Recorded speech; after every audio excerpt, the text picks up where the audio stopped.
Ada pertanyaan dari Bless for Hell. Bahkan Mbak Wira cerita bahwa Raditya Dika itu aura pengasihannya sangat bagus. Padahal kan dia nggak tertarik soal spiritual daripada Mbak Wira. Jadi gini Bapak Ibu, ini dari kalimat pertama dulu akan Mbak Wira luruskan. Bahwa ketika Mbak Wira menyebutkan sosok artis, menyebutkan sosok presiden ya, itu adalah sebagai penggambaran atau contoh. Bahwa contoh atau figur ketika Anda ingin memahami apa sih bedanya pengasihan dan kewibawaan, itu Mbak Wira contohkan ke manusia nyata. Contohnya kalau artis Deddy Corbuzier itu kewibawaannya bagus ya. Kalau pengasihannya bagus contohnya Raditya Dika, Reza Rahardian ya, itu pengasihannya bagus. Bukan berarti mereka memiliki aura pengasihan yang bagus, bukan berarti mereka memakai azimat pengasihan, bukan berarti mereka mengamalkan ilmu sihir pengasihan, bukan. Itu contoh. Sama seperti ketika Mbak Wira bilang presiden-presiden Indonesia yang pengasihannya bagus, contohnya siapa? Pak Habibie, Pak Jokowi. Kalau kewibawaannya bagus, Pak Soekarno, Pak Harto, Pak SBY, bukan berarti mereka itu pakai azimat pengasihan atau pakai azimat kewibawaan, bukan. Itu contoh supaya Bapak Ibu semua paham. Oh, kalau orang memakai pengasihan itu contohnya kayak gini loh, Deddy Corbuzier, Pak SBY ya, itu pakai kewibawaan bagus sehingga disegani oleh orang. Sedangkan kalau Reza Rahardian, kemudian Pak Jokowi, tadi ya Pak Habibie, terus Raditya Dika, itu ada contoh orang-orang yang pengasihannya bagus. Bukan berarti mereka pakai azimat, bukan berarti mereka pakai ilmu spiritual pengasihan, bukan. Itu contoh saja supaya Anda itu paham. Oh, arahnya kewibawaan dan pengasihan itu seperti ini loh. Sama-sama membuat orang itu disenangi oleh orang lain ya, tapi jalan yang ditempuh beda. Yang kewibawaan ya contohnya itu tadi, yang pengasihan contohnya itu tadi. Bukan berarti mereka pakai aura pengasihan, bukan berarti pakai susuk pengasihan, bukan. Itu contoh saja. Jelas ya? Kita lanjut. Mbah Raditya Dika itu aura pengasihannya bagus, padahal kan dia nggak tertarik soal spiritual daripada Mbah Wira. Tapi kok bisa dia lebih sukses ya? Ya, jadi Raditya Dika itu katanya pengasihannya bagus, padahal dia kan nggak tertarik spiritual daripada Mbah Wira misalnya. Tapi kok bisa dia lebih sukses ya? Kan kalau supranatural itu membawa dampak nyata. Kenapa Mbah Wira kok suksesnya tidak lebih di atas Raditya Dika? Nah ini perlu kita jelaskan ya. Jadi Mbak Wira itu tidak pernah menggantungkan kesuksesan itu pada spiritual, juga tidak pernah menggantungkan kesuksesan itu pada supranatural. Bahkan dalam jualan spiritual, Mbak Wira selalu bilang iringi usaha nyata, iringi usaha nyata, iringi usaha nyata. Karena Mbak Wira percaya ada 4 pilar yang menopang kesuksesan. Ada 4 pilar. Supranatural itu kalau dalam Feng Shui itu disebut tian ya. Tian itu unsur langit, unsur magic, unsur supranatural, termasuk diantaranya peluang atau kesempatan. Contoh, Mbak Wira jualan apotek, jualan obat-obatan. Mbak Wira punya bisnis apotek, kemudian ada unsur tian masuk. Apa itu unsur tian? Unsur tian adalah peluang atau kesempatan. Contoh pas ada virus flu burung atau virus corona, itu tian namanya, kesempatan. Pada momen-momen itu flu burung dulu itu orang yang jualan bawang putih itu cepat kaya. Sementara pada saat corona, orang yang jual semua produk kesehatan mulai dari obat-obatan, vitamin, herbal-herbalan, healthy food, kemudian masker, hand sanitizer, semua kaya.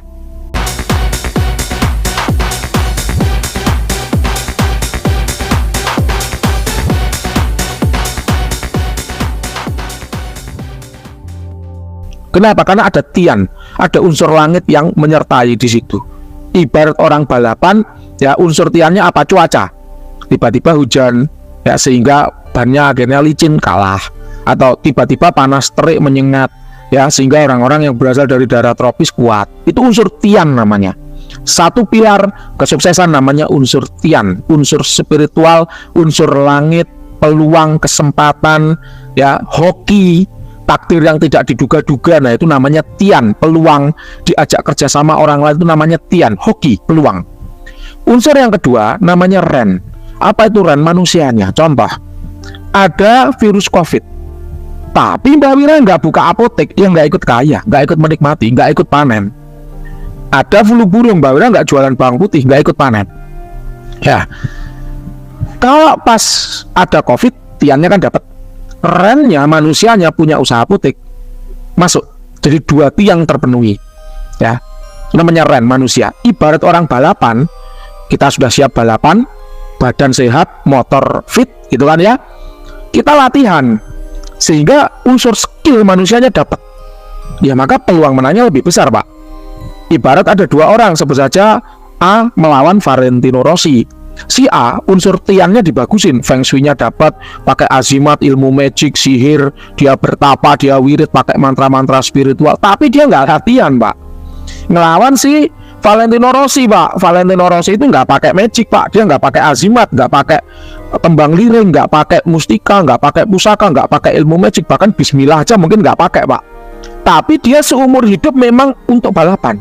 Dia hidup memang untuk balapan. Kira-kira balapan menang mana, Pak? Ya, itu unsur ren namanya, unsur manusianya. Ya, usaha nyata manusia kalau Mbak Wira bilang. Pilar yang ketiga namanya di. Di itu adalah unsur tanah. Ya, unsur lokasi. Contoh, pada saat kita balapan, ya, kita udah setting ban kita untuk jalan licin, tiba-tiba hujan. Unsur tiannya masuk, unsur D-nya masuk. Sehingga apa yang terjadi? Kita menang, Pak. Dibanding dengan orang yang siapnya ban untuk medan kering, tiba-tiba hujan. Ya, unsur D-nya masuk, tapi unsur tiannya nggak masuk. Atau kita jualan, makanan kita enak, tapi di lokasi kita nggak bagus. Kita jualan apotek, tapi di tengah hutan. Siapa, Pak, yang mau beli apotek di tengah hutan? Orang hutan ya, kalau sakit ya obat-obatannya ya nanam sendiri, Pak. Tokel, tanaman obat keluarga itu, Pak.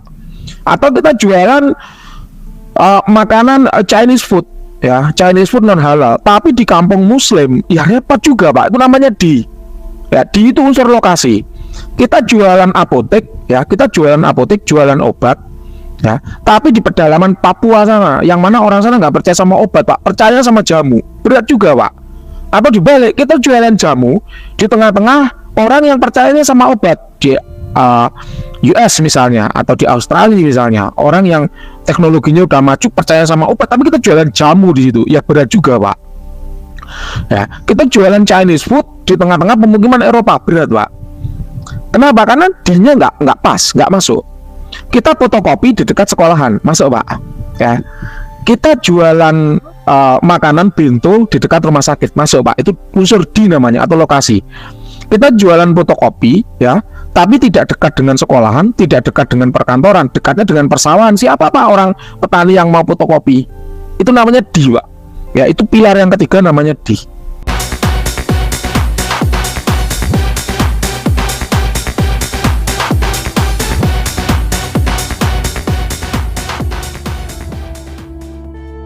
Jadi ada tian, ada ren, ada di. Unsur langit, unsur bumi, dan unsur manusianya. Itu sukses itu seperti itu. Dan terakhir, kalau Mbak Wira sebagai muslim tentu menyertakan doa. Ya, doa itu adalah salah satu dari 4 pilar yang menyokong kesuksesan seseorang. Nah, sekarang kita kembali ke kasus yang Anda tanyakan. Kenapa Mbak Wira pelaku spiritual kok tidak lebih sukses dibanding Raditya Dika? Karena Mbak Wira tidak fokus pada kehidupan artis. Ya, Mbak Wira fokusnya di supernatural. Mbak Wira juga nyambi pekerjaan sebagai PNS. Sekarang PNS mana sih, Pak, yang lebih kaya dari artis? Saya pengen tahu. Ya, sebutkan satu aja contohnya PNS yang lebih kaya dari artis. Nggak ada, Pak. Kalau Mbak Wira pengen kaya, Mbak Wira juga harus ikut di artis. Kalau Anda membandingkan Mbak Wira sebagai artis, Raditya Dika sebagai artis, Mbak Wira pelaku supernatural, Raditya Dika tidak. Nah, itu baru kita bisa bandingkan secara head to head. Lah enggak, Mbak Wira itu cuma PNS. PNS gajinya berapa sih, Pak? Kalau Mbak Wira boleh buka-bukaan, ya gaji pokok Mbak Wira cuma 3.900.000. Tunjangan Mbak Wira itu cuma 2.200.000. Mana mungkin bisa ngalahkan penghasilannya Raditya Dika. Dari YouTube aja udah dapat berapa? Gitu loh ya, dari jualan buku dapat berapa? Kenapa Mbak Wira kok nggak menjual buku dan menjadi stand up comedian seperti Raditya Dika? Ya coming soon. Ya mungkin D-nya Mbak Wira, dia tahu ya place atau tempatnya Mbak Wira bukan di situ. Jadi kalau kita kembali lagi, kalau kita menyerahkan kesuksesan itu hanya pada unsur supernatural, berat, Pak. Kita lihat dukun mana sih yang lebih kaya daripada artis? Coba, kita tahu Sultan Andara, itu profesinya artis, Pak, bukan dukun. Kita tahu 9 naga, tahu ya 9 naga Indonesia, itu nggak ada yang dukun, Pak, semua pengusaha. Semua pengusaha. Dukun siapa sih paling? Ki Joko Budo misalnya, Roy Kiyoshi, Mama Loren misalnya ya, itu pun nggak sekaya 9 naga, itu pun nggak sekaya pemilik bisnis rokok Jarum, nggak sekaya pemilik bisnis rokok Gudang Garam, nggak sekaya pemilik Simas, ya Sinarmas, Mereka juga nggak kesekaya Sultan Andara sama Hotman Paris aja jauh. Paham ya? Jadi nggak ada Pak Dukun yang lebih kaya daripada artis atau pengusaha. Oleh karenanya pelaku supranatural ataupun spiritual, ketika Anda bandingkan head to head, kenapa Mbak Wira sebagai pelaku spiritual kok nggak lebih sukses dari Raditya Dika? Ya karena lahan kami berbeda Pak. Kuli dibandingkan sama artis ya pasti kalah Pak. Sama-sama kerja kerasnya, katakan si kuli yang namanya Mbak Wira ini kerja 24 jam sehari dibandingkan dengan artis yang kerja 24 jam sehari, penghasilannya udah beda. Jelas ya untuk Bless for Hell, semoga mencerahkan Anda. Jadi jangan pernah menggantungkan hidup Anda pada satu unsur supranatural saja atau spiritual saja, selalu penuhi empat-empatnya. Tian, Randy, dan doa. Demikian, semoga bermanfaat.